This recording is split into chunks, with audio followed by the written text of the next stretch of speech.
masuk dalam lingkungan pemerintahan tentu merasa ada sesuatu, ya, hal yang menjadi perhatian dari adik-adik sendiri.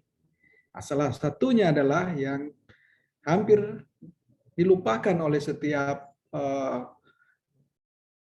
PNS, ya, adalah tentang etika, ya, tentang etika dan integritas. Ya. Kalau dalam kompetensi, ya, kompetensi seorang ASN tentu masalah integritas masuk di dalamnya. Ya. Selain profesionalisme, ya, integritas. Tapi etika, ya, etika ini yang menjadi salah satu hal yang ada suatu hal yang menyangkut psikologis, ya, psikologis dari masing-masing individu. Nah, ini harus kita pahami dulu. Nah, sehingga pada saat adik-adik semua masuk pada dunia pemerintahan, suatu lingkungan kerja yang di dalamnya dengan bermacam-macam, ya, bermacam-macam orang di dalamnya yang sudah lebih dulu menjadi pegawai negeri sipil, tentu akan menjadi satu hal yang perlu adik-adik ketahui, ya. Contohnya begini, ya. Tadi saya menyampaikan satu lingkungan, ya, yang mana dulunya adik-adik belum terikat dengan segala aturan-aturan yang ada, ya. Kemudian masuk dalam suatu lingkungan atau suatu lingkungan pemerintahan yang tentu banyak aturan di sana. Selain aturan, tentu ini yang harus diperhatikan adalah etika yang mencerminkan dari sikap tingkah laku yang ada.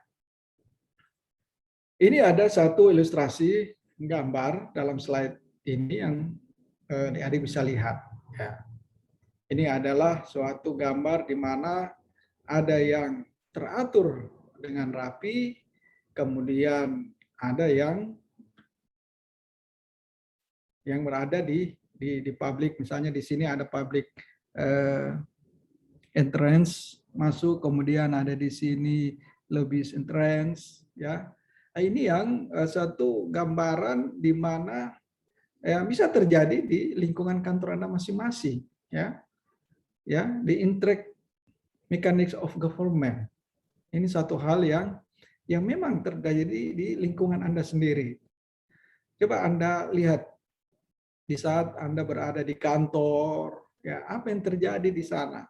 Ya, pasti ada satu misalnya tugas, ya, tentu kita kembali ke tugas dulu selaku kita CPNS memberikan satu pelayanan, ya, kepada masyarakat. Kita adalah pelayan masyarakat, ya. Itu paradigma sekarang. Kalau dulu paradigmanya terbalik, ya. Ya, masyarakat yang melayani kita. Tapi sekarang ini paradigma sudah rubah, kita yang sebagai pelayan masyarakat. Nah, sebagai pelayan masyarakat tentu pada lingkungan kantor masing-masing Anda bisa lihat di sana. Ya, best praktisnya ada di lingkungan kantor Anda masing-masing. Ada yang secara teratur dan ada yang secara tidak teratur. Ini barangkali menjadi satu pola sikap daripada PNS itu sendiri, ya, dalam melayani masyarakat. Next. Kemudian tentang potret ASN. Ya, tadi saya menyampaikan tentang, ya, sikap dan tingkah laku dari pegawai negeri itu sendiri. Banyak contoh. Kalau tadi suatu gambaran sketsa yang mencerminkan bagaimana kita memberikan pelayanan masyarakat, maka muncullah hal-hal yang terkait dengan etika itu sendiri, ya. Etika itu sendiri sebagai contoh di slide ini, ya. PNS turun jabatan. Ini suatu isu, ya, yang sempat muncul di media televisi. PNS turun jabatan akibat merokok saat apel. Ini tentu merupakan satu hal yang kita tidak inginkan bersama-sama, bahwa ada PNS yang merokok saat apel. Ini barangkali menurut adik-adik sendiri barangkali ini bagaimana? Ya, tentu ini sudah suatu hal yang keterlaluan sekali. Ya. Next lagi kita lihat potret ASN yang lainnya. PNS di Sub Bali seludupkan narkoba. Berarti ini lebih parah lagi. Bagaimana seorang PNS ya bisa terlibat dalam suatu hal yang terlarang, yang memang sudah jelas-jelas dalam aturan. Ya. Dalam PP 53, kemudian sekarang sudah ada PP 94 yang lebih mendeskripsikan tentang aturan terhadap larangan, juga hak ya dan kewajiban PNS itu jelas di sana.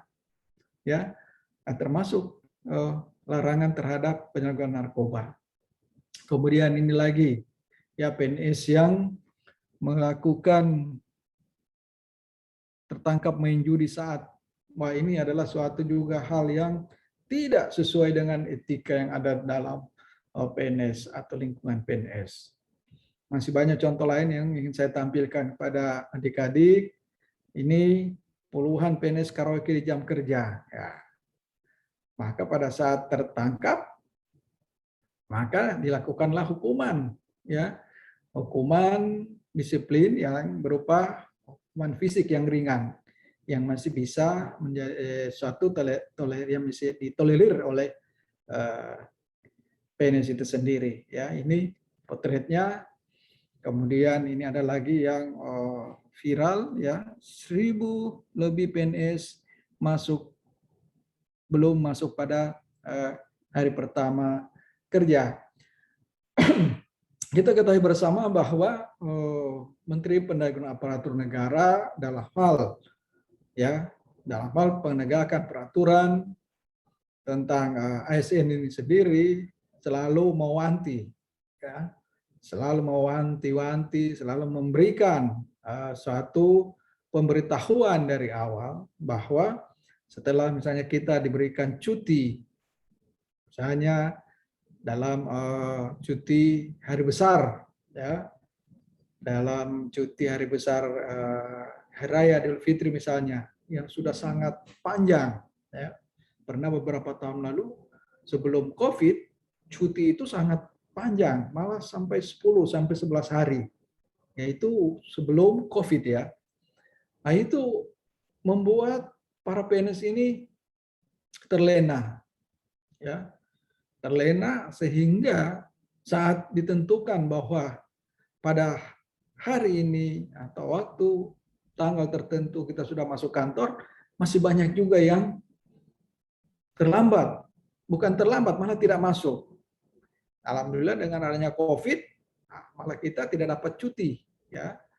Cutinya hanya 1-2 hari, kemudian langsung disuruh masuk kantor. Ini berkaitan dengan pembatasan kegiatan masyarakat, mana kita di 2 tahun COVID ini kita tidak diperkenankan untuk mudik. Nah, sehingga contoh atau potret dari ASN ini terjadi pada beberapa waktu tahun yang lalu. Oh, itu liburannya itu sangat panjang. Silakan lanjut. Nah, ini 2 orang PNS menjadi tersangka kasus pungli. Adik-adik peserta Latsar, saya sampaikan bahwa kasus-kasus seperti ini kalau Anda berada di BUL maka tidak ada ampun, ya. Kalau tertangkap terbukti tidak ada ampun, ya, bagi yang melakukan kasus pungli. Pimpinan kita, Bapak Bupati kita tidak mau ya ada PNS yang demikian. Demikian juga dengan yang keterlibat dalam narkoba. Dalam hal-hal pelanggaran itu menjadi satu hal yang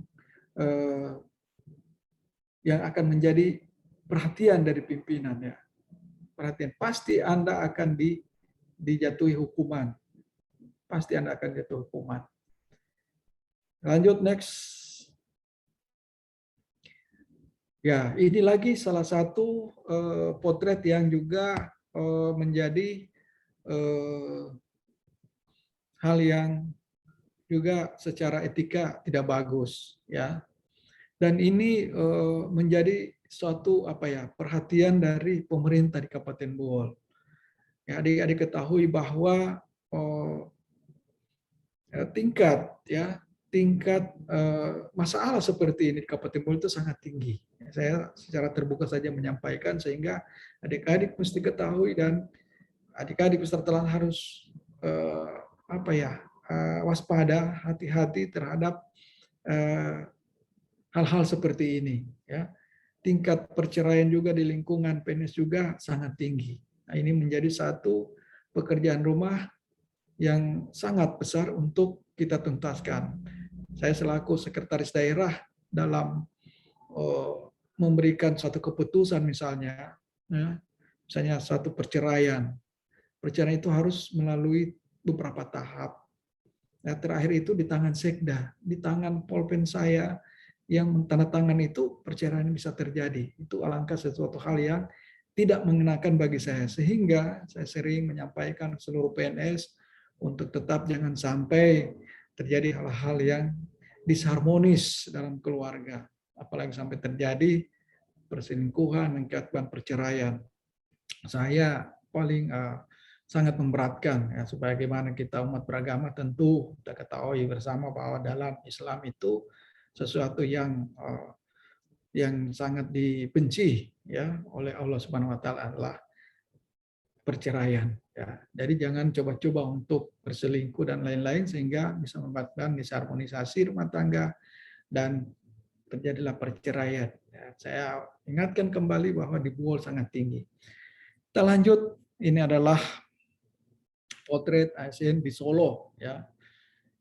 Gibran salah satu kepala daerah yang kemarin terangkat terkait pencepatan guru karena menjadi pelakor. Ya, masih berhubungan juga dengan slide yang sebelumnya ya, selingkuh kemudian ini pelakor ya, pelakor. Nah, kita ketahui bersama ini juga satu hal yang tidak cukup bagus. Lanjut Pak, slide-nya berikut tentang PNS terlambat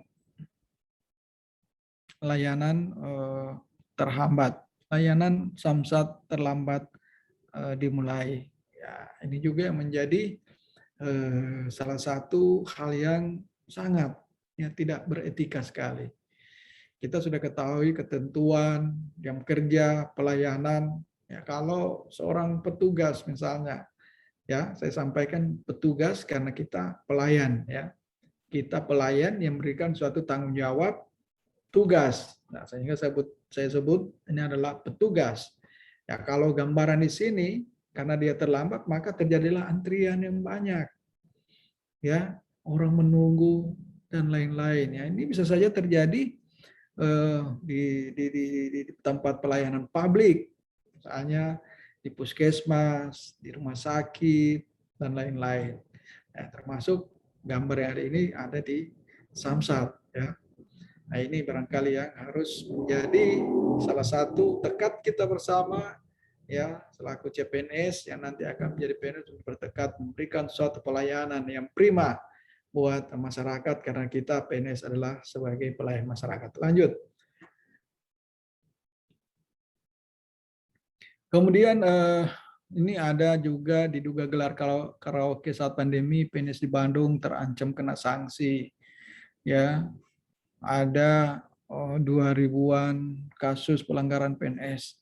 Jadi begini, ya adik-adik Latsar disampaikan bahwa terkait dengan etika, ya maka kalau kita melanggar etika berarti ada satu sanksi ya, yang menunggu.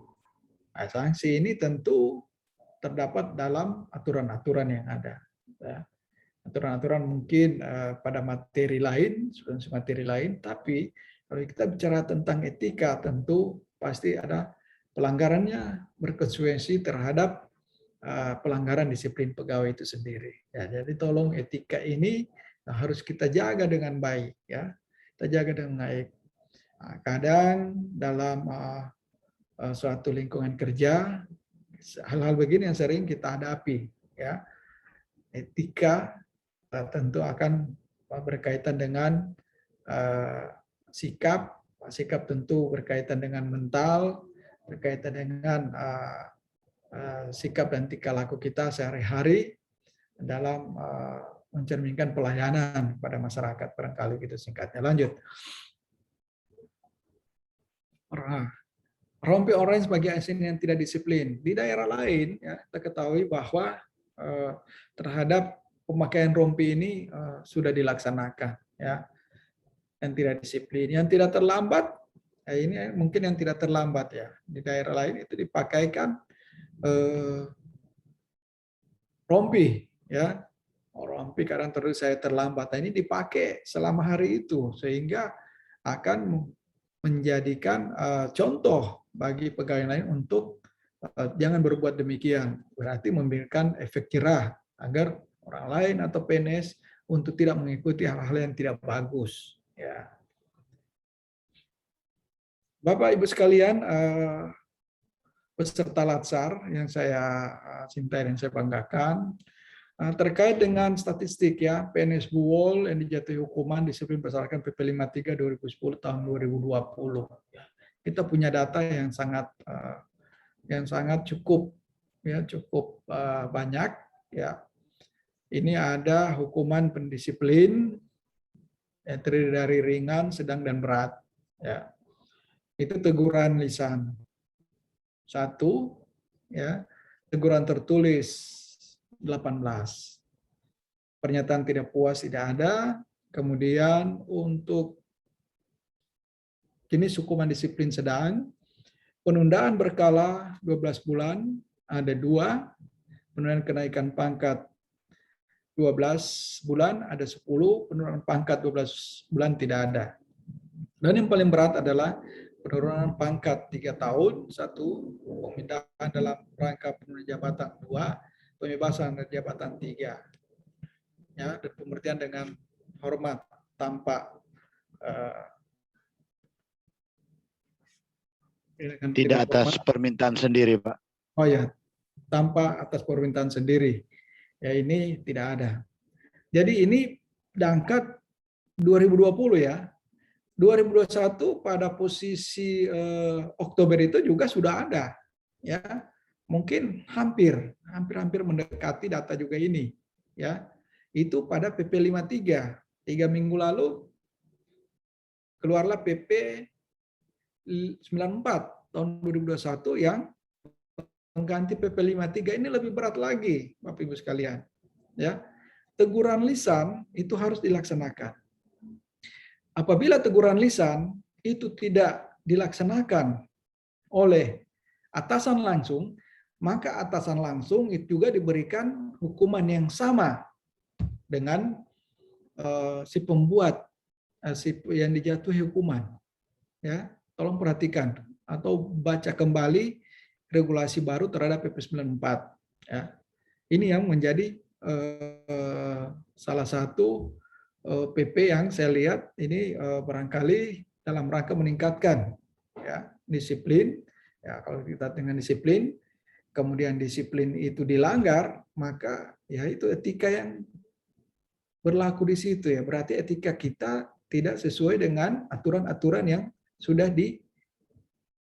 digariskan di situ, ya.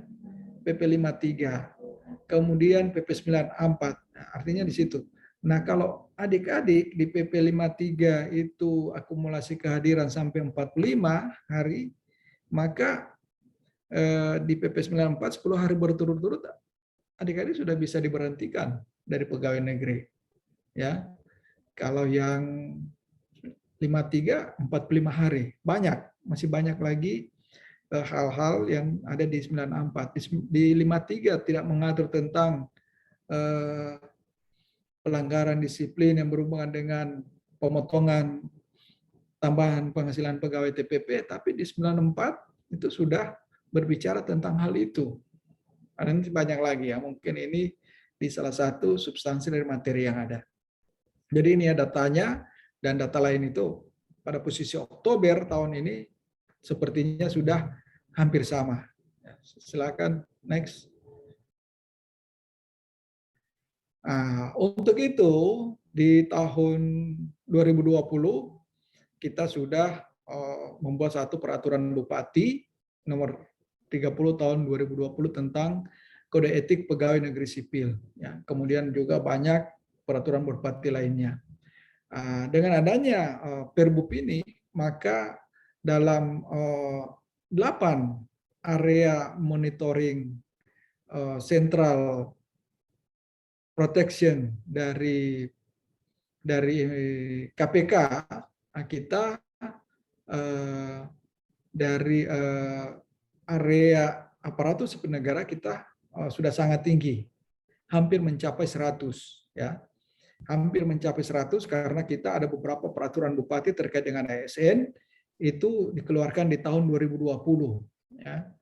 Jadi 8 area itu ya, perencanaan anggaran, ada pengelolaan keuangan desa, kemudian ada tentang aset, tentang pendapatan dan lain-lain yang termasuk manajemen ASN dinilai situ. Alhamdulillah manajemen ASN kita sudah sangat bagus, dia hampir mendekati nilai atau poin 100. Malah ada salah satu peraturan bupati yang terkait dengan masalah kepentingan, ya, kalau tidak salah. Mungkin kalau Pak Kabid masih ingat tentang apa ya, tentang kepentingan. Kalau Pak Sekda,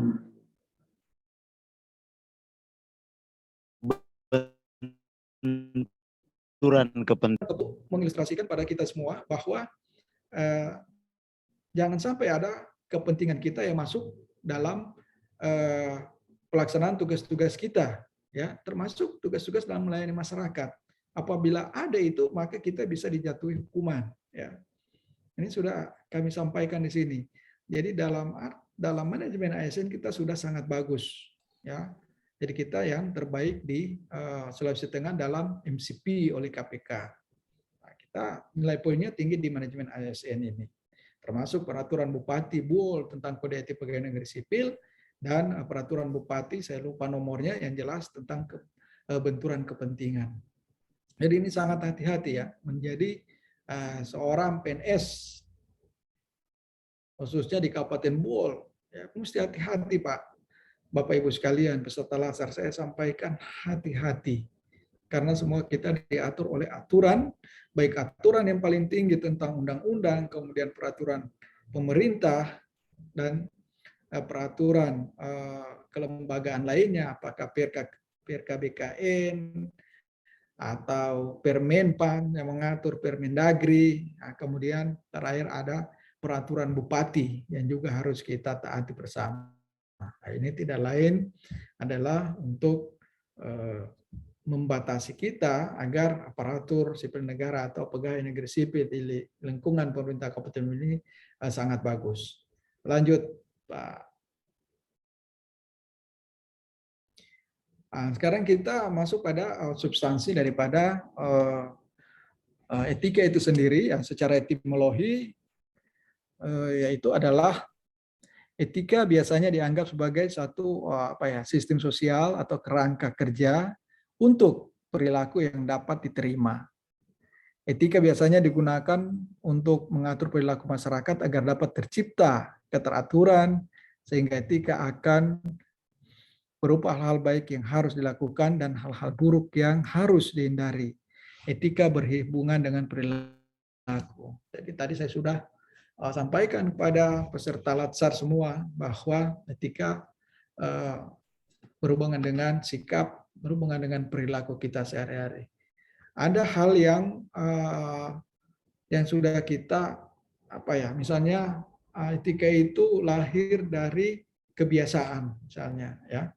Karena kebiasaan kita yang baik ya, tentu mencerminkan etika kita juga baik, ya. Kalau misalnya etika kita tidak baik, berarti ada yang salah tentang hal ini, ya.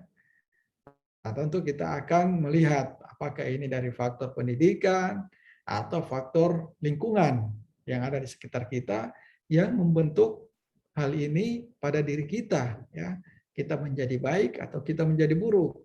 Tapi setidaknya selaku pegawai negeri sipil, kita harus menyadari bahwa kita harus menjadi yang terbaik. Kita harus bisa menjadi teladan buat masyarakat. Kita harus menjadi contoh buat masyarakat. Kita harus menjadi pioner dalam masyarakat. Karena pegawai negeri sipil adalah merupakan salah satu perekat, ya, salah satu perekat dalam terhadap bangsa dan negara ini. Ya, tugas kita sangat banyak. Bukan karena sudah PNS kemudian kita saya sudah PNS, tapi mengabaikan hal-hal yang berkaitan dengan sikap, perilaku, dan tentu ini membawa kita pada etika yang tidak sesuai dengan lingkungan atau tempat kita berada. Jadi ya, etika ini memang sangat-sangat penting ya bagi kegiatan atau kehidupan kita sehari-hari ya. Etika juga bukan saja nanti karena kita sebagai PNS, tentu tidak ya. Kita sebagai anggota masyarakat juga tentu harus menyesuaikan dengan kondisi yang ada di masyarakat itu. Barangkali ini terkait dengan etika ya, yang saya dianggap sebagai suatu sistem sosial. Ya, itu maksudnya etika biasanya dianggap sebagai suatu sistem sosial, tentu harus di mana kita berada kita harus perhatikan bahwa hal-hal ini yang berlaku dalam suatu sistem sosial yang ada dan yang tidak diperkenankan atau tidak berlaku pada sistem sosial itu. Nah, demikian juga tadi saya sudah sampaikan dari awal bahwa kalau kita masuk dalam lingkungan kerja, sekarang sudah PNS dalam pemerintahan, tentu kita harus menyesuaikan dengan kondisi di mana kita sebagai PNS dalam pemerintahan. Kemudian juga ya tentu tercipta keteraturan dan hal-hal yang harus dilakukan. Tentu hal buruk ini yang harus kita tinggalkan, yang baik harus kita lakukan ya dalam menjadi contoh ya bagi masyarakat. Silakan lanjut Pak Kabid. Kemudian integritas berasal dari bahasa Inggris ya, integrate yang berarti menyeluruh, lengkap atau segalanya. Integritas berarti bertindak konsisten sesuai dengan nilai-nilai dan kode etik. Dalam bahasa Latin, integritas berasal dari kata integrate yang berarti komplit atau tanpa cacat maksudnya. Sempurna, tanpa kedok. Maksudnya adalah apa yang ada dengan apa yang kita pikirkan, ya. Adalah apa yang ada dengan apa yang kita pikirkan, ucapkan dan lakukan. Ya, ini oleh Bartens 94 dalam Satria Adelu Sudayanto Tristan yang dikutip dari situ. Ya tentu ya integritas ya artinya memang kita mesti ya paripurna lah ya, baik ucapan, tindakan, pikiran ya. Jadi sebelum kita melakukan tindakan atau ucapan ya harus kita pikirkan dengan baik-baik apa yang akan kita ucapkan dan apa yang kita akan lakukan. Ya, terkait integritas memang dilihat dari seluruh sikap ya, dari seluruh sikap kita. Maka kita ini bagus. Ya, kadang orang menyampaikan ya integritasnya sangat bagus. Pada saat mungkin dia berbohong dan lain-lain, nah tentu ini akan menjadi cacat ya. Jadi orang mengatakan oh dia tidak berintegritas ya ini. Ada juga satu hal yang hampir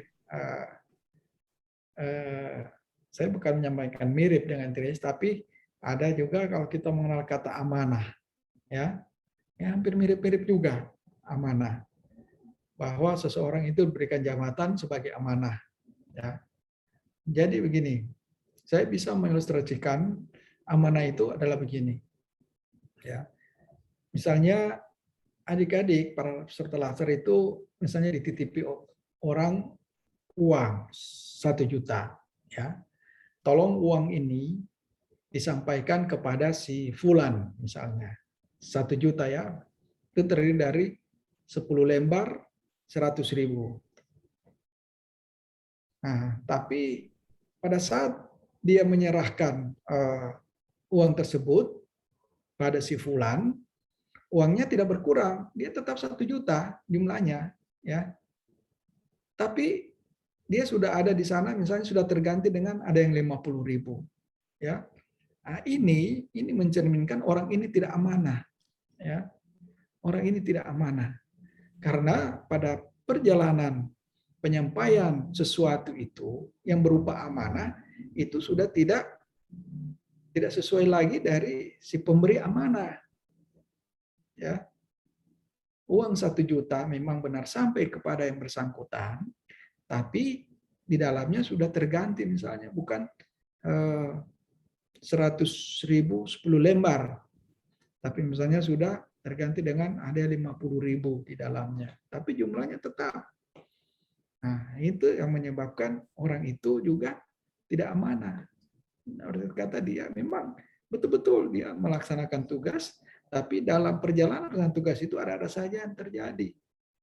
Misalnya tujuannya memang tercapai, gitu ya, integritas, amanah. Nah, ini yang sering Anda pasti akan dengar di lingkungan kerja Anda sendiri nanti.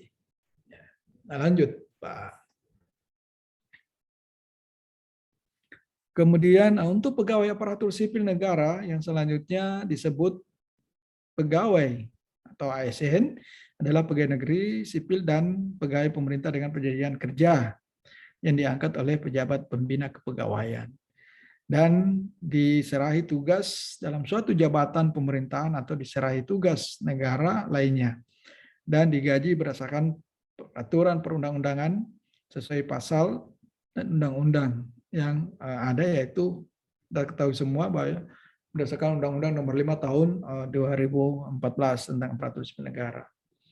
Ya, tentu Anda sebagai pegawai negeri sipil tentu sudah mengetahui ini ya, mengenai tentang Undang-Undang Nomor 5 itu menyangkut aparatur sipil negara dan terdiri dari pegawai negeri sipil dan P3K, pegawai pemerintah dengan perjanjian kontrak. Alhamdulillah pada tahun ini penerimaan seleksi calon ASN yaitu sudah sesuai, ya, sudah sesuai. Jadi sekarang calon ASN berarti terdiri dari calon PNS dan calon P3K yang kemarin ini sudah dilaksanakan seleksinya, ya.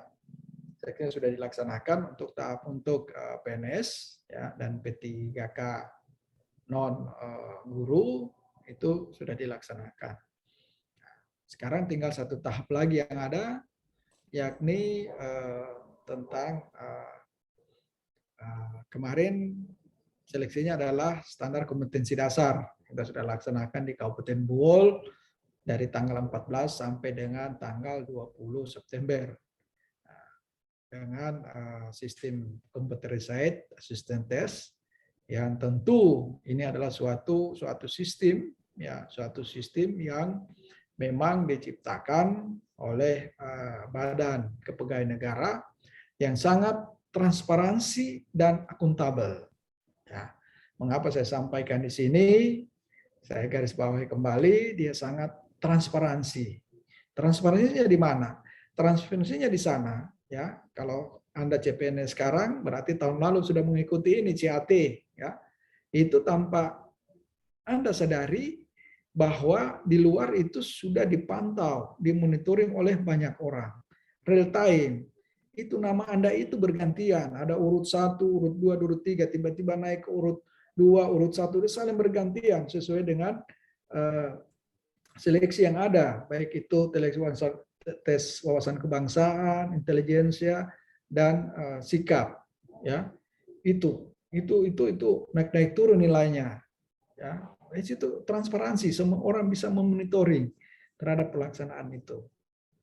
Nah, terkait dengan akuntabel itu bisa, artinya dapat dipertanggungjawabkan hasilnya. Nah, buktinya Anda semua itu hadir sudah menghitung latsar, ya.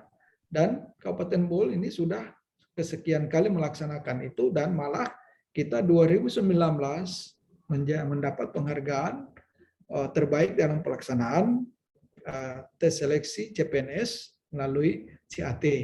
Karena kita telah memenuhi syarat dari Badan Kepegawaian Negara ya sebagai pelaksana mandiri. Pelaksana mandiri maksudnya di sini adalah bahwa kita sudah bisa melaksanakan sendiri karena kita mempunyai sarana dan prasarana yang sudah memenuhi syarat untuk itu. Ya, komputernya ready, sekian banyak, ruangannya juga sekian banyak ada. Sehingga dalam seleksi CASN atau yang sebelumnya tahun lalu CPNS, itu BKN mempercayakan kepada kita sebagai pelaksana mandiri. Mereka kata bisa dilaksanakan dan BKN langsung yang laksanakan datang. Ya, pemerintah daerah dalam ini Badan Kepegawaian hanya menyiapkan. Ya, saya ulangi lagi bahwa pemerintah daerah dalam hal ini BKPSDM hanya menyiapkan sarana dan prasarananya, yaitu komputer dan ruangan. Ya, pengawasan baru terkait dengan sistem, terkait dengan bentuk soal semua itu adalah merupakan kewenangan dari pusat, dalam hal ini BKN. Ya, jadi pemerintah kabupaten atau pemerintah daerah Kabupaten Bol itu tidak ada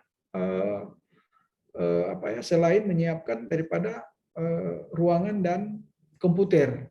Ya, kemudian memang kita ada panitia lokal itu hanya menyangkut SOP dalam rangka memperlancar, membantu BKN, ya, BKN dalam rangka untuk memperlancar, ya, misalnya menyiapkan petugas di pintu masuk, melayani mereka duduk, melayani mereka pendaftaran, dan setelah masuk dalam ruangan itu menjadi tanggung jawab BKN.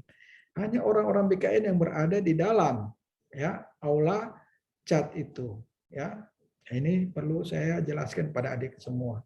Tidak ada orang lain bisa masuk. Sekda saja tidak bisa masuk, apalagi kepala BKPSDM. Tidak ada, kecuali tim pengawas dari BKN karena mereka yang mempunyai kewenangan untuk itu.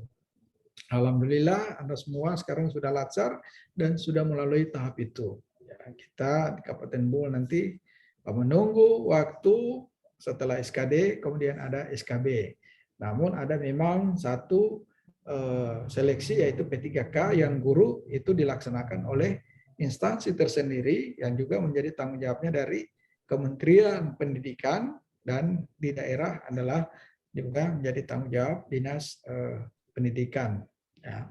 Jadi ada pembagian yang jelas terhadap pelaksanaan CASN ini, calon aparatur sipil negara. Lanjut. Bagaimana etika publik di masa pandemi? Nah, ini memang sangat bagus sekali, ya. Sangat bagus sekali ini bagaimana etika, ya, etika publik, ya, di masa pandemi. Tentu kita harus melakukan ya 5M, ya. Kemudian kita mencuci tangan, memakai masker, dan menjaga jarak, menghindari kerumunan dan mengurangi mobilitas. Begini, adik-adik sekalian, dalam rangka penanganan COVID, ya terus terang saja kita ASN menjadi satu sorotan. Ya. Mengapa saya sampaikan menjadi satu sorotan? Karena masih ada juga ASN yang tidak beretika. Mengapa saya sampaikan ASN tidak beretika? Ya, karena mereka tidak menjadikan satu atau menunjukkan suatu perilaku, suatu sikap yang tidak menjadi contoh dari masyarakat, ya, dari orang banyak.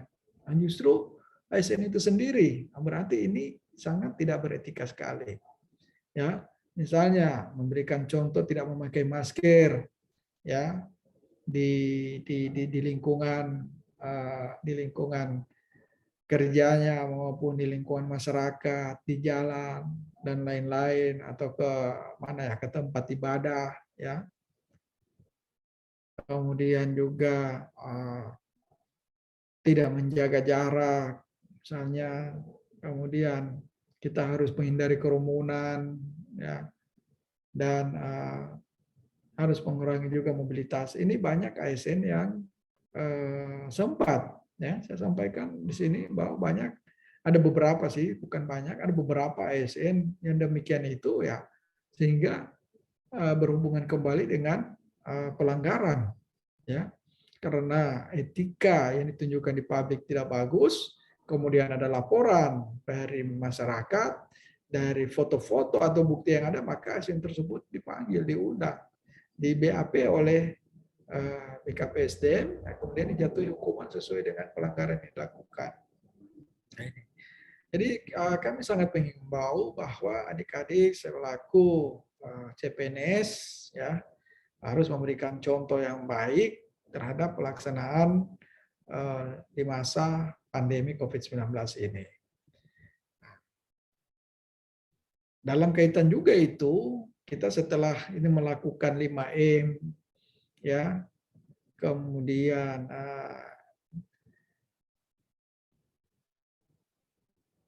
3T, ya, 3T maksudnya sini kita melakukan testing, ya, berarti kita harus siap selalu di rapid antigen, ya, kemudian T berikutnya adalah tracking, ya, dalam rangka kalau Anda memang reaktif positif, maka orang yang sempat kontak dengan Anda itu harus di tracking, ya, dan selanjutnya untuk di tracing, ya, dicari terus.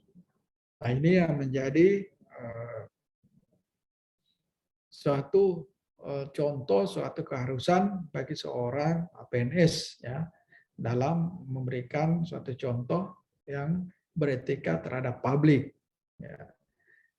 Terakhir ini adalah apabila seorang PNS tidak melakukan vaksinasi, maka ada satu punishment yang dilakukan oleh pemerintah kabupaten Bol, yaitu dengan menunda pembayaran tambahan penghasilan pegawainya. Ya, bukan tidak membayarkan, tapi menunda sampai dengan yang bersangkutan harus divaksin. Sekarang kita punya data yang sangat banyak terhadap seluruh pegawai yang sudah divaksin maupun pegawai yang belum divaksin. Ya, jadi bukan cuma saat di masa pandemi dalam rangka COVID-19, tapi dalam mengejar herd immunity, yaitu kekebalan tubuh. Nah, karena ini sangat penting, ya, sangat penting dalam suatu penentuan apakah kita masuk pada level 1, 2, 3, 4. Ya.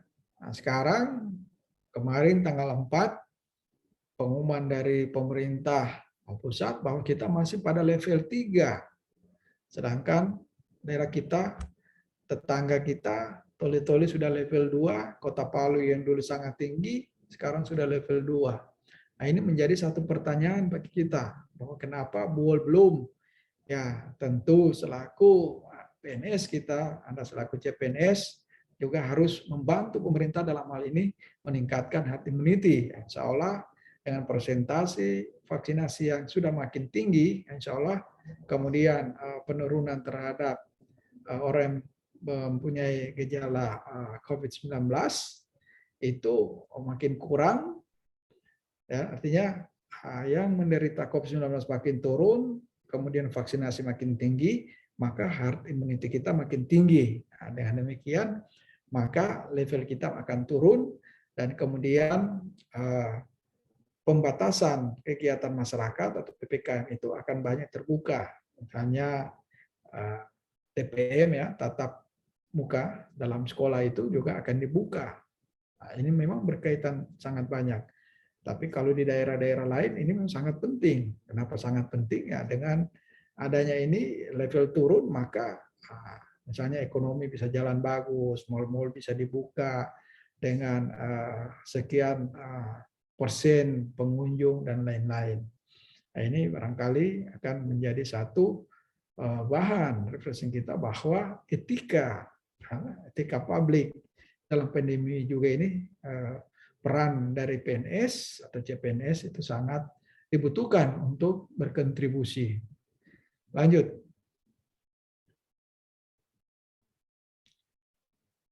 Ada suatu hal yang menjadi satu bisa contoh ya yang ada di lingkungan PNS ya sekian juta di Indonesia ya nggak salah sekitar 4 juta PNS yang ada di Indonesia yang tersebar di seluruh kementerian, lembaga dan pemerintah daerah.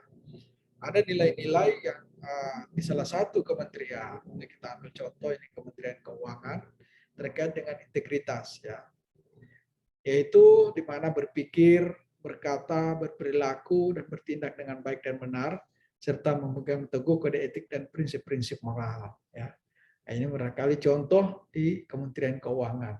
Kenapa kita mengambil contoh? Tentu ini barangkali ya terkait dengan tugas ya dari tugas pokok dari kementerian ini ya tentu berhubungan dengan hal-hal yang sangat penting atau sangat sensitif barangkali dalam hal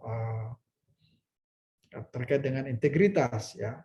Tapi kita juga harus ingat ya bahwa tunjangan tambahan penghasilan ya sudah di kementerian ini sangat tinggi ya, sangat tinggi. Kenapa sangat tinggi? Karena di sana ada satu risiko ya. Artinya sesuatu integritas yang sangat tinggi yang dibutuhkan karena berkaitan dengan keuangan. Di mana-mana kalau kita lihat hal-hal yang berhubungan dengan keuangan itu pasti satu hal yang mana ya, orangnya mungkin mesti sangat hati-hati, orangnya mesti sangat bertanggung jawab dan lain-lain sebagainya, sehingga dia hati-hati, dia bertanggung jawab dan lain itu ya itu integritas masuk di dalamnya ya, suatu integritas. Integritas ini tentu akan dibayar apa ya, kalau saya di follow-kan mempunyai nilai mereka sangat tinggi ya, tambahan tunjangan penghasilan mereka itu sangat tinggi. Di Kementerian Keuangan itu kita tahu ada Direktorat Pajak ya. Direktorat Pajak itu godaannya sangat tinggi ya. Mungkin kita tahu pada 10 tahun lalu misalnya ada salah satu, saya sebutkan nama seorang pegawai di Kementerian Keuangan Dirjen Pajak namanya Gayus. Apa yang tidak tahu tentang Gayus? Ya, dia hanyalah seorang pegawai golongan 3 ya, tapi dia adalah dia berada pada posisi yang mengelola pajak ya. Bagaimana suatu perusahaan itu bisa membayar pajak besar atau kecil ya bisa ya, melalui tugasnya dia. Nah, sehingga kasihan juga ya karena banyak godaan ya. Maka terlibatlah dia dalam suatu integritas yang tidak bagus yang sampai sekarang tentu masih dalam menjalani hukuman ya tentang Gayus ya, bagaimana perjalanan di penjara dia bisa kemana-mana ya terkait dengan integritas, dia bisa nonton tenis di Bali ya dengan membayar petugas, dia bisa ada di Singapura ya, karena salah kita ditangkap di mana ya dia di Singapura, dia bisa ke mana ya ke Brasil dan lain-lain. Ini adalah suatu hal yang barangkali ya di sana integritasnya yang bagus, tapi pada saat ada sesuatu PNS yang mempunyai integritas bagus maka di institusi bersangkutan. Satu contoh ya, contoh sangat besar ini Kementerian Keuangan ini memang sudah sangat tinggi nih ya, sangat tinggi nilainya. Tapi ya begitulah. Next. Ya, ini integritas ya, integritas, mengukur integritas seseorang. Ya, di sini integritas ya bisa identik dengan kejujuran. Ya, kita kalau pengetahuan kita semua barangkali itu pasti Integritas identik dengan kejujuran. Ya, sebenarnya masih ada lagi nilai-nilai lain yang berhubungan dengan integritas ini ya. Selain kejujuran, ada kepatuhan ya terhadap ketentuan dan peraturan. Ya, kepatuhan. Kemudian kemampuan dalam bekerja sama. Ya, ini juga masuk dalam suatu bagaimana kita mengukur integritas ya dari seseorang. Kemudian pengabdian kepada masyarakat, bangsa, dan negara. Jadi kalau kita sudah menyebutkan integritas, maka semua himpunan daripada kejujuran, kepatuhan, kemampuan kerjasama maupun pengabdian itu sudah menjadi satu. Jadi memang suatu hal yang paripurna pada diri seorang PNS apabila dia mempunyai suatu integritas yang sangat baik. Jadi berarti dia sudah jujur di dalam, dia sudah sangat patuh terhadap peraturan, ketentuan, ya. Peraturan ketentuan yang paling hal kecil itu adalah kita bisa disiplin masuk jam kantor pagi, ya pulang kantor juga demikian, ya. Kemudian ya kerjasama, kemudian pengabdian. Ya, ini kita lanjut next.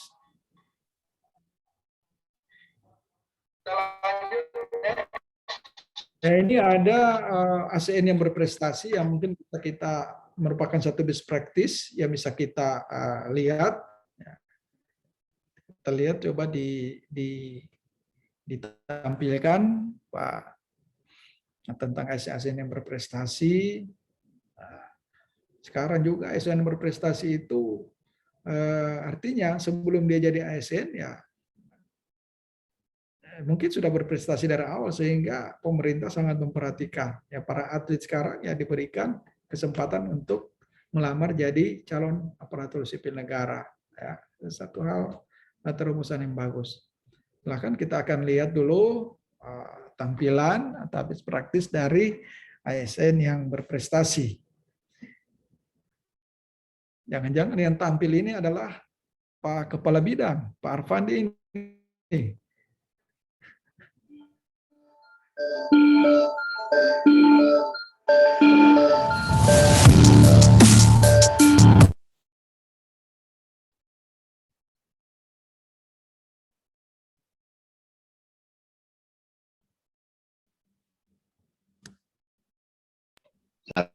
Ya, salah. Hati-hati salah.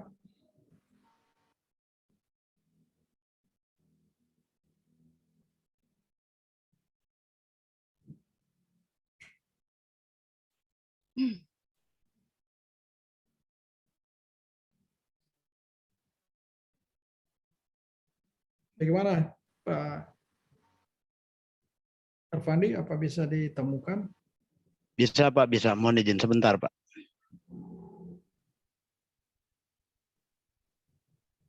Assalamualaikum warahmatullahi wabarakatuh. Sampurasun. Perkenalkan, nama saya Ira Hendina Putri. Saya adalah instruktur pelaksana pada Balai Latihan Kerja Pekerja Migran Indonesia di Snakertrans Provinsi Jawa Barat.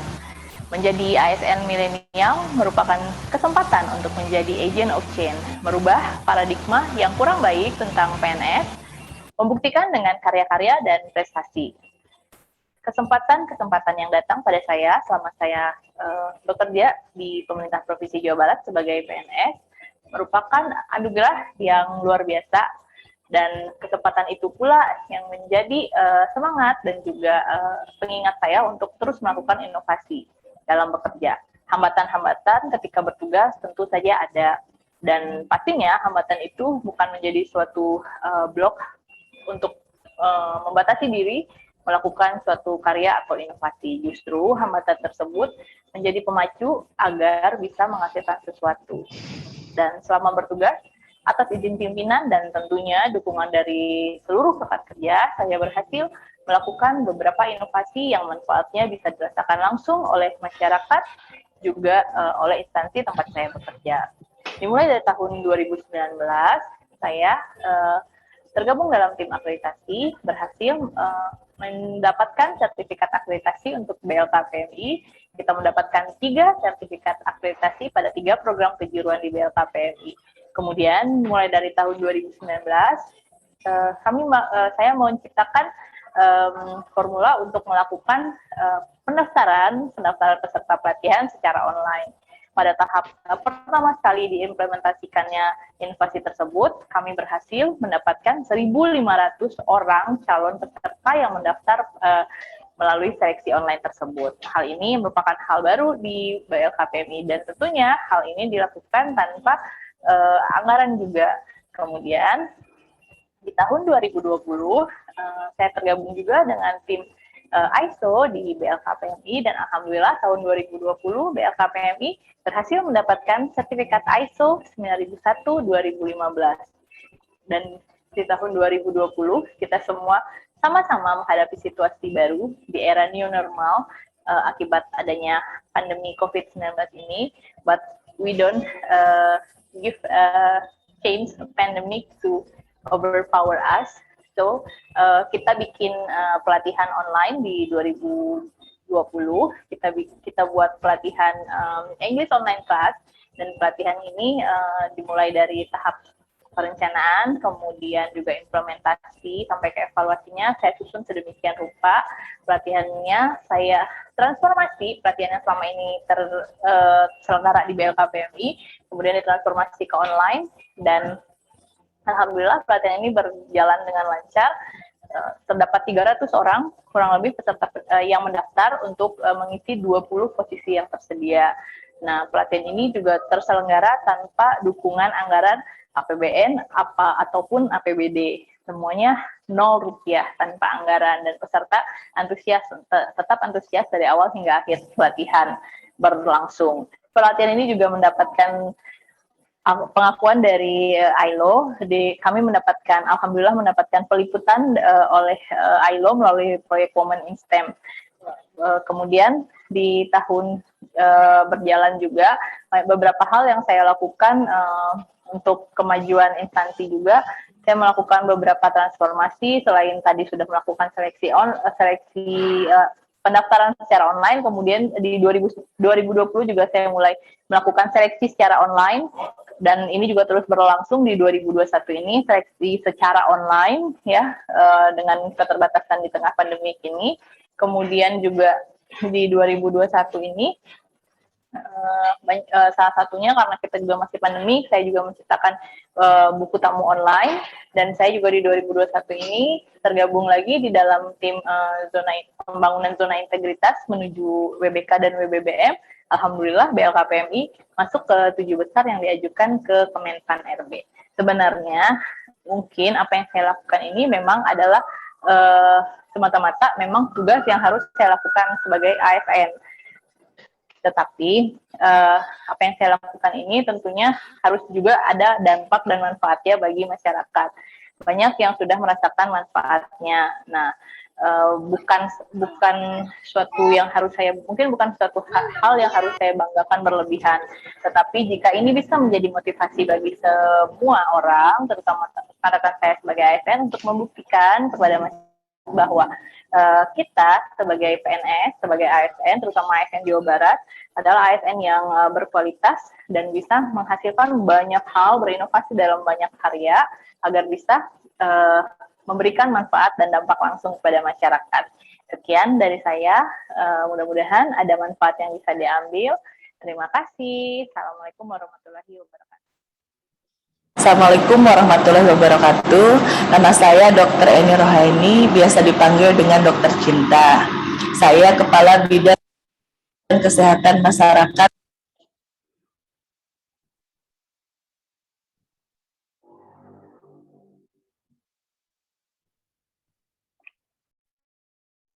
Video selesai, Pak Sekda. Oke, baik. Para peserta Latsar, tadi kita sudah melihat video terhadap ASN yang berprestasi, ya. Ini sangat bagus, ya. Saya ingin mengangkat sedikit terkait dengan ASN yang berprestasi tadi. Jadi saya ingin menyampaikan begini, bahwa ASN sekarang, ya, ASN di mana Anda menjadi ASN, menjadi CPNS, sangat berbeda jauh dengan misalnya saya 30 1 tahun pada saat menjadi CPNS. Ya. Kenapa saya sampaikan demikian? Demikian juga mungkin orang yang terangkat sebelumnya juga, ya.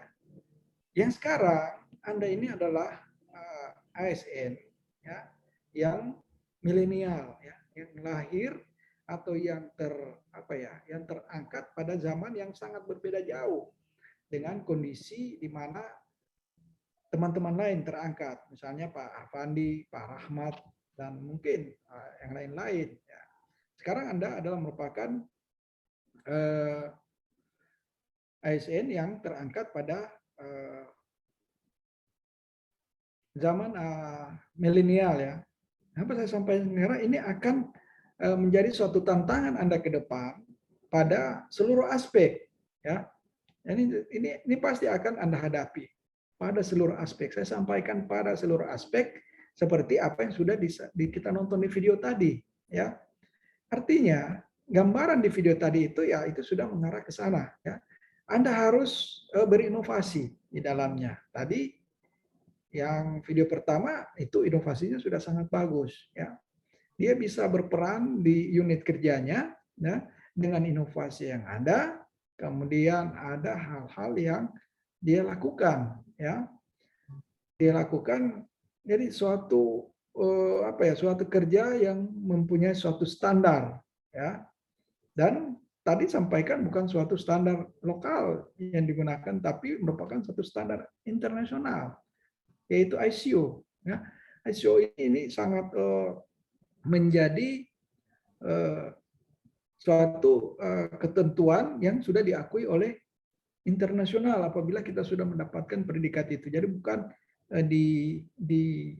di tahap lokal lagi, ya. Kemudian saya juga ingin menyampaikan kepada adik-adik semua, ya, ada suatu penelitian terkait dengan mengapa Anda memilih menjadi ASN, ya. Ini hasil survei oleh dari Menpan, oleh Deputi, bahwa sudah dilakukan penelitian mengapa orang memilih menjadi ASN, ya. Maksimal orang akan disuruh pilih 3 jawaban, ya. Ternyata yang paling tinggi alasan mengapa orang memilih ASN, pertama, ingin berkontribusi terhadap negara, ya. Ingin berkontribusi terhadap negara dalam arti ingin melakukan perbaikan pelayanan pada masyarakat. Itu dia mencapai hampir 84,3%, ya, dari responden yang sangat banyak. Kemudian yang peringkat berikut adalah bahwa alasan untuk menjadi ASN yaitu kesejahteraan. Ya. Peringkat berikut, ya, setelah pertama pengabdian, peringkat berikut adalah kesejahteraan, yaitu karena ada gaji dan tunjangan. Kemudian ada jaminan pensiun. Ya, ini alasan orang menjadi ASN. Kemudian yang berikut adalah kesempatan untuk mengembangkan diri, ya. Kesempatan mengembangkan diri, kemudian adanya jenjang karir yang jelas, kemudian lagi kesempatan melanjutkan pendidikan, kemudian ada pekerjaan yang aman. Kemungkinan untuk di PHK sangat kecil. Ada yang menyampaikan demikian. Kemudian ada yang karena keinginan orang tua atau mengikuti kerabat. Kemudian ada yang menyatakan bahwa bergengsi, ya, jadi ASN adalah bergengsi. Ya, ini merupakan suatu informasi memilih menjadi ASN. Tentu ini luar biasa bagus kalau kinerja ASN juga bagus, ya. Misalnya Anda nanti bekerja tadi sebagaimana di video itu dia melakukan perubahan-perubahan, ya, dia melakukan inovasi, dia bukan saja berada pada suatu zona nyaman, misalnya. Ya. Maksudnya zona nyaman itu Anda sudah merasa puas diri Anda pada posisi tertentu, ya. Padahal di luar ini atau yang akan Anda hadapi ke depan adalah suatu tantangan yang sangat besar, ya. Yang pola sistem kerja itu akan berubah. Nah, contohnya saja di saat pandemi ini, ya, siapa yang mengsangka bahwa kita harus melakukan misalnya latsar ya dengan virtual, ya, itu tidak ada. Itu 5 tahun lalu orang tidak pernah berpikir demikian. 3 tahun lalu saja orang tidak pernah berpikiran demikian. Ya, latsar kita harus klasikal, harus tatap muka, ya, bukan distance learning demikian. Itu tidak ada orang pernah menyangka. Nah, apakah juga Anda tidak berpikir bahwa ke depan ini, ya, ke depan ini akan demikian, ya. Kemudian yang saya ingin sampaikan bahwa terkait dengan etika, maka ada satu efek domino dari ASN, ya, ASN yang tidak beretika atau katakanlah dia termasuk ya tidak profesional, ya. Dalam kata-kata saya ambil di sini adalah pertama, ya, katakan dengan etika, ya, ini pertama ASN itu tidak profesional. Kemudian dia birokrasi menyulitkan sebagaimana gambaran yang tadi dari awal. Kemudian ada dengan adanya demikian maka sektor ekonomi terhambat. Itu bisa demikian, ya. Kemudian pendapatan pajak tidak optimal, kesan asing ini sulit ditingkatkan. Jadi ini adalah satu efek efek yang artinya satu efek domino, katakanlah satu efek domino yang karena misalnya kita tidak beretika, ini mengakibatkan memang orangnya tidak profesional, nah, sehingga dia bisa berakibat lagi pada birokrasi menyulitkan, birokrasi dia persulit, ya. Kemudian tentu mempengaruhi sektor ekonomi, ya. Kemudian dari itu juga pajak misalnya tidak bisa ditingkatkan dan kesejahteraan ASN sudah ditingkatkan. Kenapa saya mengatakan demikian? Karena ini semua memang ada satu siklus yang harus apabila satu efek itu berpengaruh maka akan berpengaruh pada efek-efek lainnya. Tapi kalau ini bagus, ya, maka yang muncul ada multiplier effect, ya, multiplier effect. Nah, kalau tidak bagus, ya efek domino ini sangat berkaitan dengan yang lainnya. Saat misalnya PNS etikanya tidak bagus, maka otomatis dia, saya ulangi lagi, tidak profesional. Nah, dia mengganggu, menyulitkan birokrasi yang sudah jalan. Dengan adanya demikian, maka bisa saja sektor ekonominya terhambat, ya, karena dia memberikan pelayanan yang tidak bagus pada masyarakat.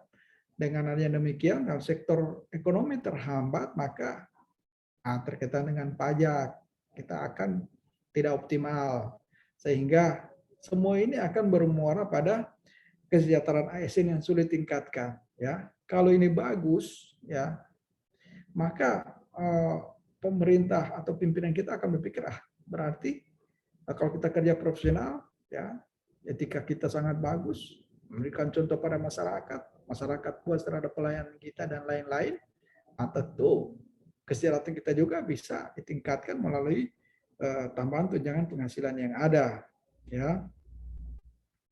Kemudian tantangan, ya, tadi saya menyinggung tentang tantangan Anda, ya, yang akan datang. Tantangan Anda akan datang adalah tantangan dunia yang semakin yang istilahnya adalah triple disruption, ya. Pertama, triple disruption ini ada itu tiga, ya, yang menjadi tantangan ke depan adalah teknologi, ya, di mana teknologi atau revolusi industri 4.0 itu menandakan pada eco society 5.0. Nah, itu kita sudah jalani sekarang itu, ya. Kalau tahun lalu orang berbicara tentang teknologi 4.0, sekarang kita sudah pada 5.0. Kemudian millennials, ya, Sekarang yang tadi juga saya sudah singgung bahwa Anda ini adalah CPNS yang terangkat pada zaman itu. Anda adalah ASN yang milenial. ASN yang milenial pasti Anda akan berkompetisi. Saya sampaikan, Anda akan berkompetisi. Ya, masing-masing Anda ini angkatan 96, 95, 96 itu masing-masing Anda harus berkompetisi. Ya, ke depan tantangan pasti akan lebih banyak. Karena semua Anda ini sudah melalui suatu seleksi menggunakan IT. Ya, di IT itu ada tes wawasan kebangsaan, ada tes tentang intelligence Anda, ya, kemudian ada tes sikap, ya, kemudian Anda dites lagi dengan kompetensi bidang. Berarti kalau kita bicara tentang bidang, maka profesionalisme ada di dalam, ya. Kalau profesional dalam tanpa didukung dengan etika yang bagus, maka tamatlah riwayat Anda. Ya, tolong dipahami betul itu. Baik apapun Anda, ya, sepintar apapun Anda, ya. Tapi kalau etika dan integritas tidak ada, maka nonsens. Ya, tidak ada apa-apanya Anda di pemerintahan. Kemudian yang terakhir adalah bagaimana Anda menyikapi pandemi COVID-19 ini. Ya, pandemi COVID-19 ini kita tidak tahu kapan akan berakhir. Kita tidak tahu kapan akan berakhir. Tapi dan perlu kita ingat sama-sama bahwa kita sebagai ASN, sebagai PNS, ya, dalam melaksanakan tugas, tentu Anda akan tetap dituntut untuk disiplin. Ya, kemudian dengan disiplin Anda akan produktif. Berarti produktivitas Anda mesti ada, dan dari produktivitas itu maka menghasilkan satu kinerja yang baik. Ketiga ini mesti Anda pahami bahwa COVID-19 tidak membuat kita untuk tidak disiplin. Nah, makanya sesuai dengan surat terakhir, saya sudah melaksanakan apel pagi maupun apel sore. Karena kalau kita terlena dengan pandemi, maka kita tidak melakukan disiplin yang sangat bagus, maka ini sangat mempengaruhi tiga itu. Ya, tidak disiplin, produktivitas menurun dan tidak ada kinerja, maka pelayanan pada masyarakat kita tidak maksimal.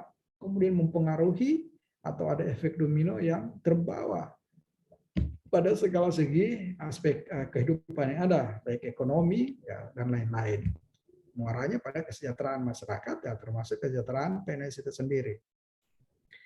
Terkait dengan ASN profesional, ya tentu ya, ini ASN profesional yaitu berorientasi pelayanan. Ya, saya sudah sampaikan bahwa kita adalah pelayan masyarakat. Ya, kemudian akuntabel, sesuatu harus kita bisa dapat bertanggungjawabkan, kemudian harus kompeten, ya, kompeten. Kemudian ciptakan suatu lingkungan yang sangat harmonis, lingkungan kerja. Kemudian kita sering mengatakan loyal, ya kita harus loyal, ya.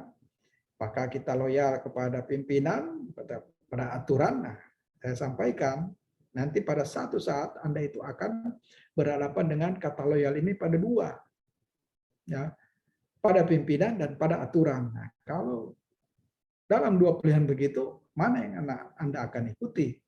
Apakah loyal pada aturan atau loyal pada pimpinan?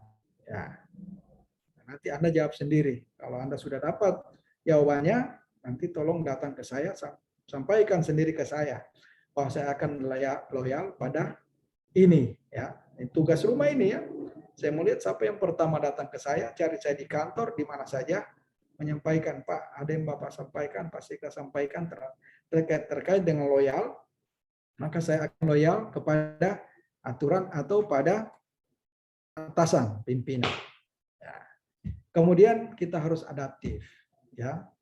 Jangan pada saat situasi sudah berubah Anda masih pada situasi. Kalau dulu kita diibaratkan misalnya ada katak ini di dalam tempurung. Ya. Saya waktu PIM 2 2004 yang dulu pertama kita pelajari itu dikasih ilustrasi tentang katak dalam tempurung. Katak kalau sudah dalam tempurung itu dia rasa nyaman, ya. Dia tidak mau tahu tentang di luar ini sudah bagaimana. Situasi di luar sudah kasakusuk tentang apa semua perkembangan, dia sudah merasa nyaman katak di dalam tempurung ini. Kan kita sering mengenal istilah ada katak di dalam tempurung. Nah, itu katak kalau dalam tempurung dia sudah sangat nyaman sekali itu. Dia tidak akan kemana-mana. Ya, ibarat begitu, tidak adaptif. Nah, pada saat ini tiba-tiba ada yang sudah terjadi di luar lingkungannya. Nah, di situ diibaratkan bahwa orang sudah membakar ini tempurung. Nah, nanti sudah begitu dia baru keluar dari tempurung itu. Nah, jangan begitu, nggak bisa. Ya, saya 2004 dikasih ilustrasi begitu. Oh iya, berarti kita jangan merasa nyaman di satu posisi. Ya, jangan nyaman di satu posisi.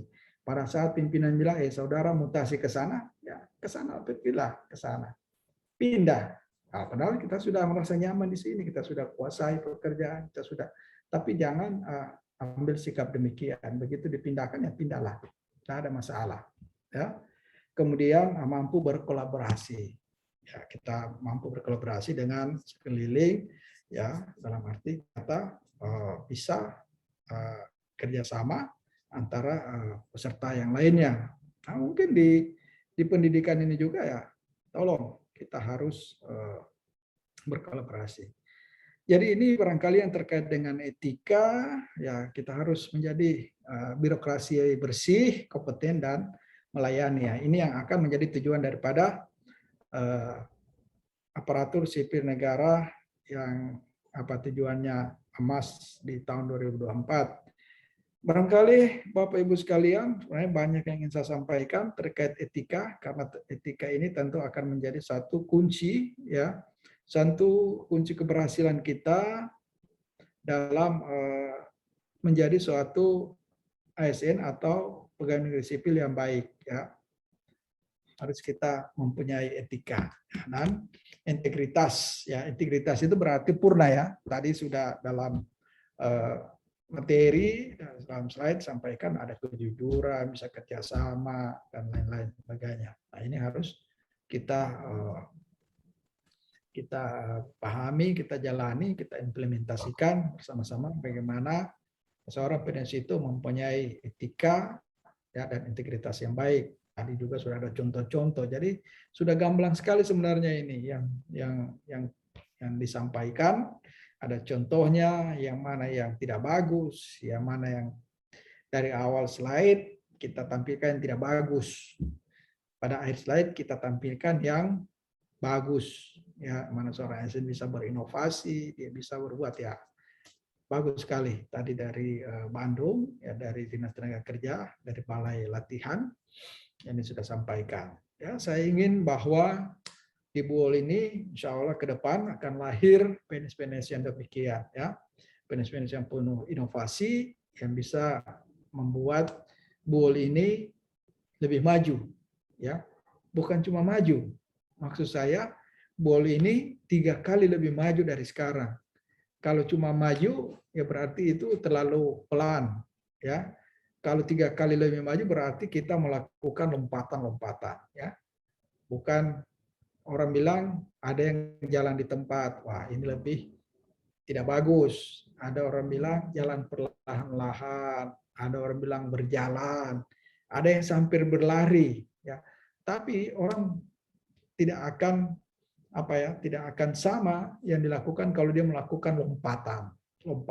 Berarti mungkin dia berlari sekian, tapi lompatannya sudah lebih jauh daripada orang berlari. Saya mau ASN, BUOL yang Anda semua ini yang terangkat pada kondisi yang istilahnya adalah milenial ini mampu, ya, mampu bersaing, mampu menghadapi tantangan ke depan, ya, tentu akan lebih banyak pada teknologi informasi, ya. Tadi juga kan di yang terakhir itu dia bermain di teknologi informasi. Ya, jadi kalau Anda menguasai itu, ya insya Allah ini akan bagus dan ini sudah adaptif ya. Anda sudah adaptif. Contohnya bahwa Latsar ini dilaksanakan dengan situasi kondisi Anda menguasai teknologi informasi. Tanpa itu dan akan sulit beradaptif, ya, mengikuti latsar ini dengan baik. Barangkali host dan seluruh peserta, ini saja yang dapat saya sampaikan. Kemudian ada satu tugas, ya, satu tugas tentang loyal. Anda mau loyal pada aturan atau pada atasan, saya tunggu siapa yang duluan ketemu saya dan menyampaikan hal itu. Nah, tentu kalau dari tim evaluasi meminta nilai, ya saya akan bisiki bahwa ini orang ini yang sudah datang dan menyampaikan. Saya akan ambil 3 orang saja. Barangkali demikian, terima kasih atas perhatiannya. Saya kembalikan ke host, Pak Arfandi, Kepala Bidang PSDM Kabupaten Bogor. Silakan. Ya, terima kasih. Assalamualaikum warahmatullahi wabarakatuh. Waalaikumsalam warahmatullahi wabarakatuh. Terima kasih Pak Sekda. Coba kita semua lihat jam, boleh? Sekarang pukul 21.28. Ini demonstrasi integritas yang dipertontonkan Pak Sekda selaku penceramah. Beliau betul-betul komitmen 90 menit pembelajaran. Betul, Bapak Ibu? Betul, Pak. Ya, tepat 2 JP 90 menit. Ya, ini demonstrasi integritas yang saya kira karena menjadi habituasi kebiasaan, maka dia memang mengalir dengan sendiri. Terima kasih Pak Sekda yang sudah berbagi ilmu, berbagi pengalaman dalam ceramah saat ini. Mohon izin Pak Sekda, sebenarnya tadi saya mau buka ruang tanya jawab, cuman karena situasi waktu ini sudah terlebih jauh ini Pak. Tapi kalau Bapak berkenan, bolehkah saya izinkan satu orang, siapa yang bisa raise hand dulu, silakan Bapak Ibu di reaction. Nanti saya persilakan. Saya akan memilih satu orang saja, boleh Pak Sekda? Silakan. Oke, saya memilih satu orang saja mungkin yang sudah memasang raise hand dari pertama. Saya persilakan Ibu Asma Jafar, SST, ini istri dari Pak Pur. Disilakan Ibu Asma. Terima kasih. Assalamualaikum warahmatullahi wabarakatuh. Waalaikumsalam. Yang kami hormati Pak Sekda Buol, yang kami hormati evaluator dari provinsi, yang kami hormati Pak Kabid, terima kasih atas kesempatan yang telah diberikan. Pertanyaan saya terkait etika tadi, bagaimana, kami langsung saja, bagaimana jika menjadi seorang pimpinan, bagaimana perilaku kita dalam menegur bawahan yang melakukan kesalahan terkait dengan etika sebagai seorang ASN. Begitupun sebaliknya, bagaimana ketika menjadi bawahan, bagaimana jika kita mendapatkan pimpinan melakukan kesalahan, bagaimana cara etika kita sebagai seorang ASN. Terima kasih Pak. Luar biasa pertanyaan. Silakan Pak Sekda. Ya. Pertanyaan yang sangat bagus sekali yang disampaikan oleh Ibu, siapa namanya dulu ini? Ibu Asma Jafar. Asma. Ya. Jadi begini, ya, etika itu sebenarnya dia lahir, kalau saya mau berfilsafat, saya mau menyampaikan secara keseluruhan atau kita buka-bukaan saja begitu. Etika itu lahir dari bukan satu hal yang misalnya kita harus ciptakan. Tidak. Kalau pengalaman saya, kita kalau dalam satu keluarga dididik dengan bagus, ya itu akan tumbuh jadi orang bagus. Itu sudah satu modal yang sangat baik sekali. Ya. Kalau kita sudah bagus, ya akan jalan mudah untuk menjadi seorang pemimpin. Ya, saya banyak menilai orang-orang. Kenapa orang itu mungkin tidak seperti saya? Ya, kenapa orang lain itu lain, ya, lain dengan saya. Saya cuma hanya memberikan contoh begini. Dari perjalanan karir saya, ya, perjalanan karir saya itu saya mungkin memberikan contoh yang bagus terhadap seluruh bawahan. Bawahan itu bukan saingan saya. Saya tidak akan puas kalau bawahan itu tidak mengikuti jejak saya. Ya, saya malah jengkel melihat kalau ada bawahan itu yang tidak baik, apalagi secara etika. Wah, itu sangat sulit. Kalau dari saya itu pasti akan tegur. Ya, tentu tegur yang sebagaimana dimaksudkan, ya. Saya tegur secara individu, ya, saya sampaikan. Ya. Nah, banyak yang terjadi begini misalnya. Ada rekan, ya, rekan itu kalau dia sudah berteman dengan pimpinan, misalnya, yang lebih tinggi, dia akan tidak menghargai kita. Berarti itu kan sudah menunjukkan satu etika yang tidak bagus. Ya, misalnya contoh ilustrasi yang jelas, misalnya ada seorang pejabat, ya, karena dia dekat dengan pimpinan yang sangat tinggi. Nah, katakanlah dengan bupati, dengan wakil bupati, kadang menyampaikan sekda. Nah, itu sudah satu etikanya tidak bagus.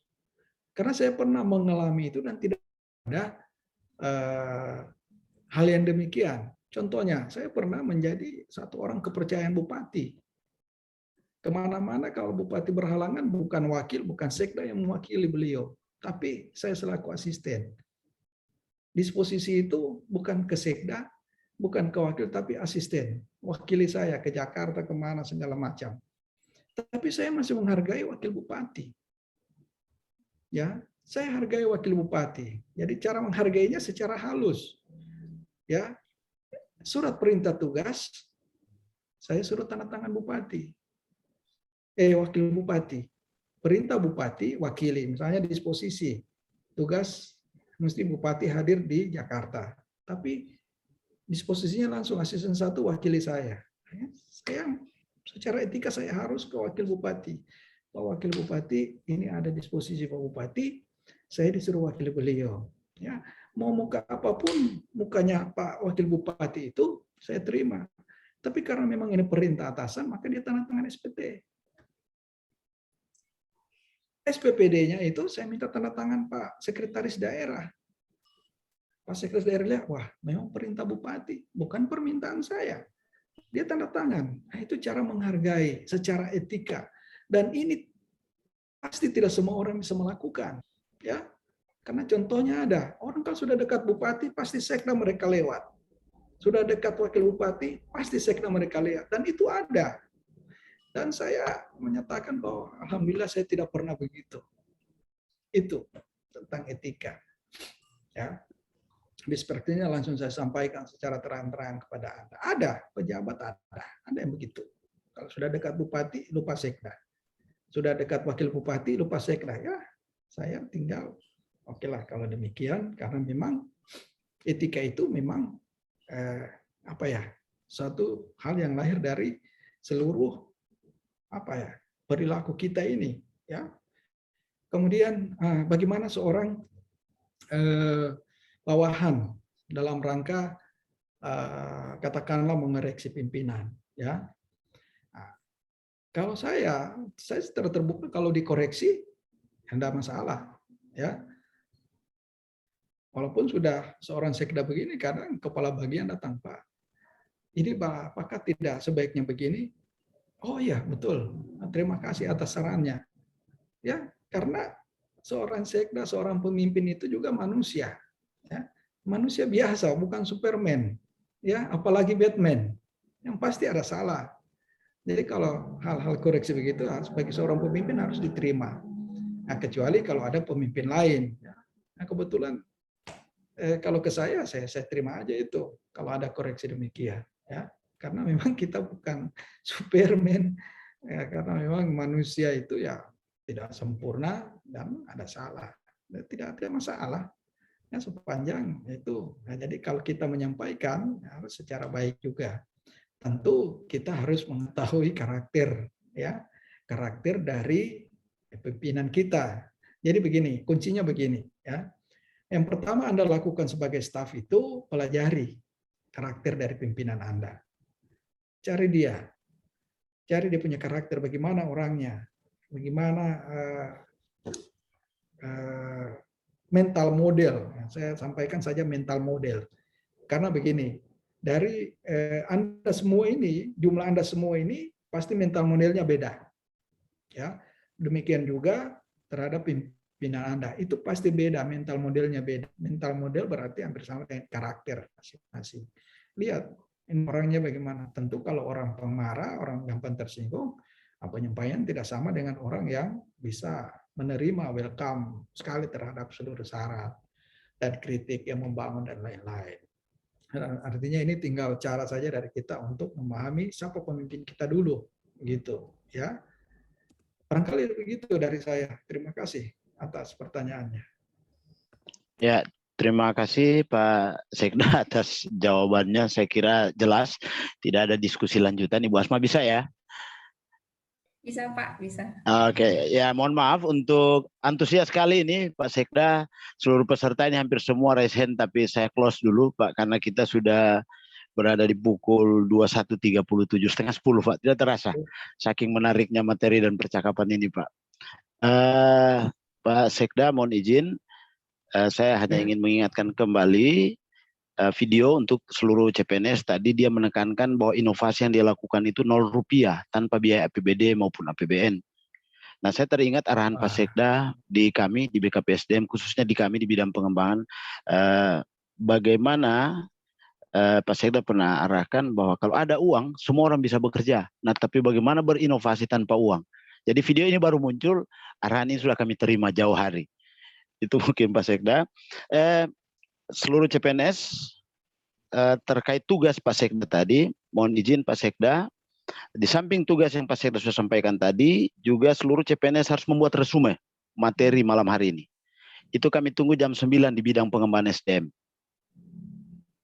Sebelum saya akhiri ini. Jadi jam 9 kami tunggu, dan ada tugas dari Pak Sekda tentang loyal terhadap atasan atau loyal terhadap peraturan. Kalau itu dicatat, ini 2 tugas.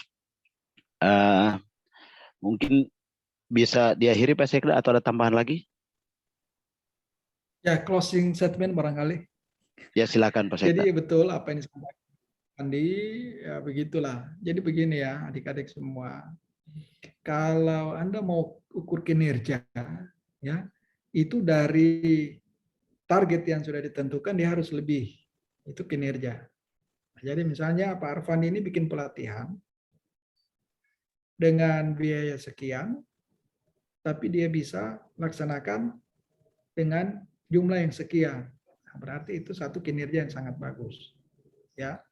Kemudian Anda jangan bekerja kalau ada uang.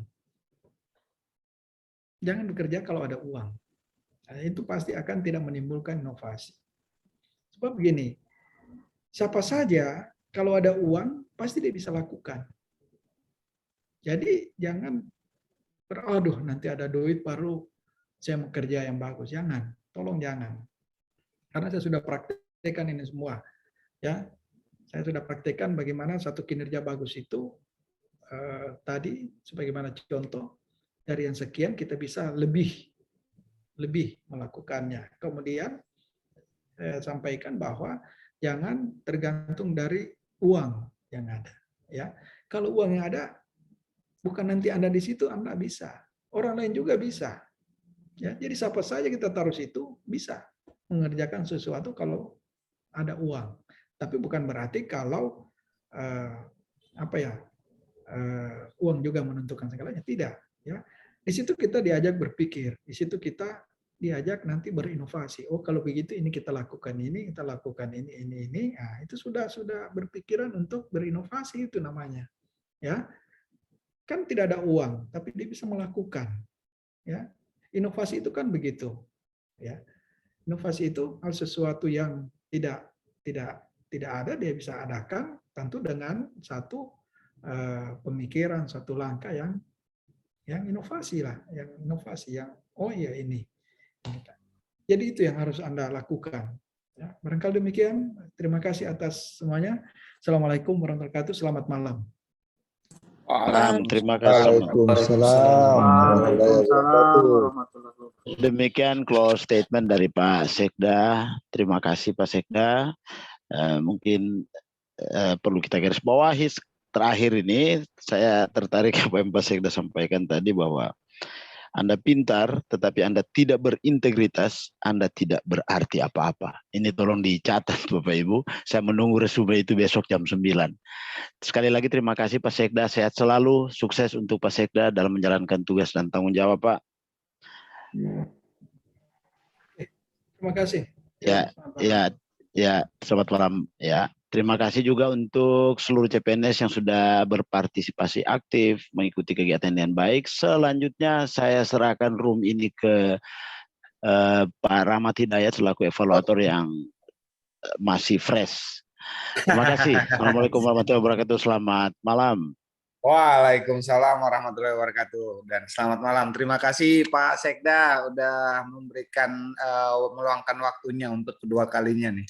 Semoga diberikan kesehatan sehingga kita masih bisa berbagi lagi dengan teman-teman dan bukan demonstrasi integritas saja Pak. Materinya ini seperti demonstrasi masalah. Inilah analisis C3 dan C4 yang diberlakukan di pelatihan dasar secara virtual. Jadi bukan pemahaman lagi apa sih etika itu, apa integritas, tapi kalian diberikan masalah, digambarkan masalah dan silahkan mencerna sendiri. Terima kasih teman-teman, Bapak Pak Sekda ya sudah memberikan waktunya dan Pak Arfandi sudah memfasilitasi ceramah ini dengan sangat baik. Terima kasih Pak Kabit. Siap. Dan kepada Bapak Ibu semua, saya Pak Rahmat, mohon maaf tadi saya kelupaan laporan tutup Ibu Dini Noviani. Mohon maaf ya, mohon maaf. Silakan, Mohon maaf Pak Sekda. Ya silakan. Ibu mana Ibu Dini? Ibu Dini. Oke, terima kasih Pak. Lapor pembelajaran pada malam hari ini telah selesai. Laporan selesai. Ya, silakan bubarkan. Sebelum kita akhiri pembelajaran kita pada malam hari ini, marilah kita berdoa menurut kepercayaan kita masing-masing. Berdoa dimulai.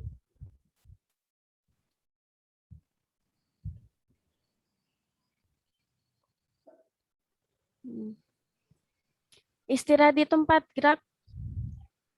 Oke. Silakan Pak Rahmat, saya izin live. Pak Sekda mohon izin. Terima kasih sekali lagi Pak Sekda dan Pak Arfandi, silakan meninggalkan ruangan dan melanjutkan, mungkin sudah jam istirahat. Terima kasih sekali lagi Bapak Ibu semuanya, dan untuk pendampingan malam ini teman-teman, nanti hari apa Pak Arif? Besok setelah sholat Jumat Pak Rahmat, hari Jumat. Kosong ya? Iya, besok kosong. Oke. Untuk 96 besok kosong. Setelah Jumatan, tolong pelajari malam ini karena 96 sudah saya konfigurasikan pelatihan asinkronusnya. Lihat di Kolabjar dan kita akan ketemu besok setelah Jumatan jam 1:30 untuk penguatan kembali yang kemarin tidak bisa online, akan saya tampilkan secara online. Ya teman-teman ya. Mudah-mudahan kalau teman-teman 95 juga kosong, silahkan bergabung. Kalau ada Oh, ada Pak Reza Pak Rahmat. Ada Pak Reza ini. Kenapa? Kok matikan suaranya? Wah, kurang ajar. Mati lampu di sini Pak Rahmat, mati lampu. Oh gitu. Gardu listrik masih terbakar Pak. Wah. Karena saya harus menggunakan cahaya lampu, terus harus bercahaya sekali saya nanti kan bisa mengalahkan cahaya Bapak. Saya tidak mau menyalahkan koordinator saya. Aduh. Biasa. Malam-malam nyalakan lilin tahu kok. Ngapain? Malam Jumat Pak. Sudah stop recording. Yang recording stop dulu dong.